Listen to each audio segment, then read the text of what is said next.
Olá, nesse vídeo eu vou falar sobre a fenomenologia hipnótica que ainda é mal interpretada, chamada de estado de Esdeio. Também associado com coma hipnótico, pela aparência clínica e semiótica do estado. A pessoa fica em um profundo estado de relaxamento, tão introflexa em si mesma que perde o contato com a realidade externa, vivendo exclusivamente uma realidade interna muito prazerosa. Esdeio foi um cirurgião britânico que em 1830 foi apontado como cirurgião assistente da Companhia Inglesa das Índias Orientais e chegou em Calcutá em 1831, a capital da Índia Britânica. E ele foi um mesmerista que conseguia, através do mesmerismo, induzir um estado de consciência tão alterado e profundo que o paciente suportava muito bem uma cirurgia sem a necessidade de uma anestesia química. Um verdadeiro exemplo de analgesia hipnótica. Esdeio começou a praticar essa experiência com um prisioneiro que era responsável por uma atividade sanitária de uma prisão e tinha um problema de inflamação no testículo. E a drenagem daquele líquido acumulado era muito dolorosa para esse sujeito. Então Esdeio decidiu tentar fazer algo útil para esse paciente através da indução mesmérica.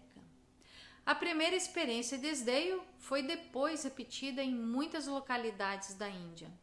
Então não foi ele quem chamou essa experiência de estado de Esdeio, mas foram hipnotistas ou pessoas depois dele. E quem definiu o coma hipnótico também foram outras pessoas. Então, na realidade, não existia uma correspondência entre as duas definições, coma hipnótico e estado de Esdeio.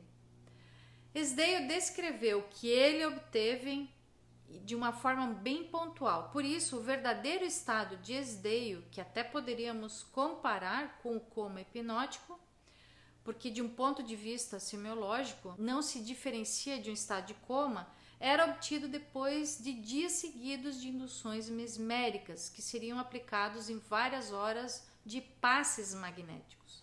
Então, hoje em dia, muitas pessoas acreditam que o estado de Esdeio possa ser obtido rapidamente, mas o verdadeiro seria através de uma indução mesmérica. Outras coisas são obtidas, mas nunca esse estado real de Esdeio. Se falar em um estado de Esdeio para ter a possibilidade de chegar até o verdadeiro estado de Esdeio, que permite uma cirurgia, por exemplo, teríamos que aplicar através das metódicas mesméricas por muito tempo. Então não é uma indução rápida. É exatamente o contrário do que hoje chamam de indução rápida ou instantânea. O estado de Esdeio é muito interessante, porque tem várias características bem próprias. Entre elas, as mais importantes seria a primeira, o estado de Esdeio, é onde se encontram as famosas ondas tetas. Então a mente fica desconecta e fica em um mundo mental completamente isolado internamente. A segunda característica é um estado extremamente prazeroso. Se faltar esse prazer, não será um estado de Esdeio. O terceiro ponto seria que, muito frequentemente, a pessoa que se encontra nesse estado não quer sair.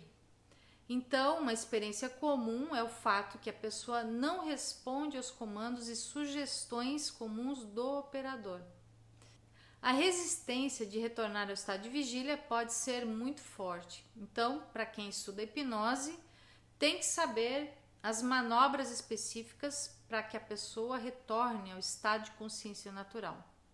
Essas manobras são interessantes porque elas são o verdadeiro contrato, o que podemos chamar de contrato analógico, o que significa que a pessoa emerge novamente a um estado de consciência natural através de um contrato e se estabelece o seguinte: ou você volta agora, enquanto eu contar de 1 a 10, por exemplo, ou senão nunca terá a possibilidade de voltar para esse estado específico tão prazeroso e tão magnífico que você está vivenciando nesse momento.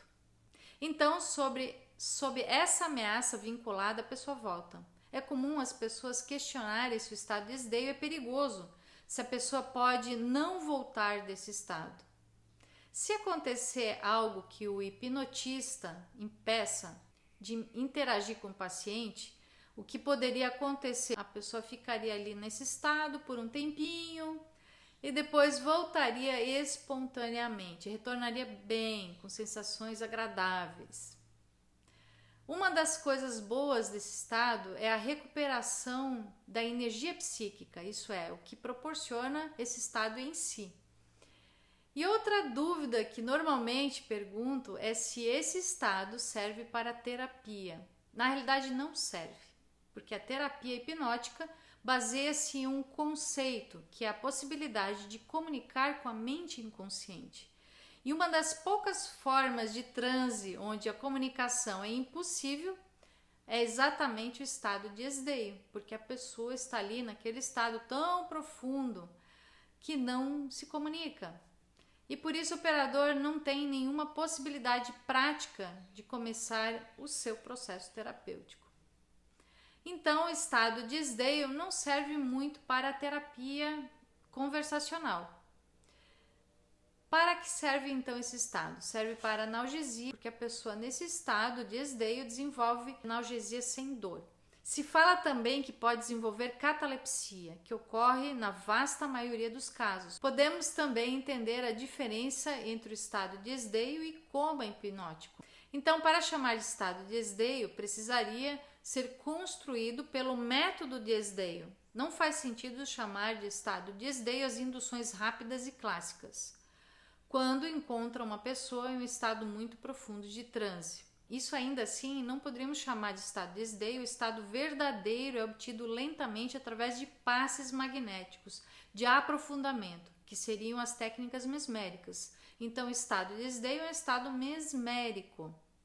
Então, temos que sublinhar que o estado de esdeio é um estado de consciência, isso é muito importante, porque até hoje, talvez, não entenderiam como um estado de consciência.